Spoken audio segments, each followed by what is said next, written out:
மூல திருவுருவச் சிலை போகரான் நவபாரணங்களை கொண்டு உருவாக்கப்பட்டதாக கருதப்படுகிறது. போகர் அவர்கள் தன் ஓலைச்சுவடியில் எழுதியுள்ளார். அதாவது பாங்கான பாடனம் 9 பரிவான விபரம்தான் சொல்ல கேளு.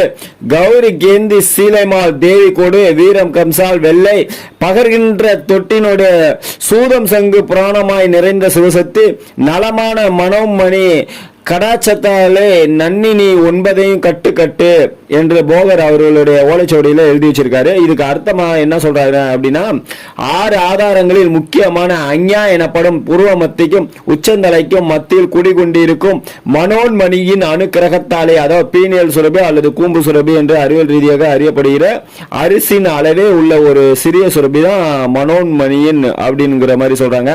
அது 9 வகையான பாசனங்கள் ஐயா அப்படின்னு சொல்லிட்டு ஒவ்வொன்றா சொல்றாங்க. அதாவது கௌரி பாசனம், 2வது கெந்தக பாசனம், 3வது சீலை பாசனம், 4வது வீர பாசனம், 5வது கச்சலா பாசனம் சரியான ஆய்வு அறிவிக்கை கிடைக்கல, 6வது வெள்ளை பாசனம், 8 தொட்டி பாசனம் இதுக்கும் சரியான ஆய்வு அறிவிக்கை கிடைக்கவில்லை, 8 சூத பாசனம், 9 சங்கு பாசனம் இதுக்கும் சரியான ஆய்வு அறிவிக்கை கிடைக்கவில்லை. இவைகளை பல செய்முறைகளுக்கு உட்படுத்தி அவற்றை சுத்திகரித்து பழனி தண்டாயுதபாணி விக்கிரகம் வடிவமைக்கப்பட்டதாக போகர் இப்பாடலில் கூறியிருக்கிறார். இன்றளவு இதன் செய்முறை புதிராகவும் நவீன அறிவியலுக்கு சவால் விடும் விதமாகவும் அமைந்திருப்பதால்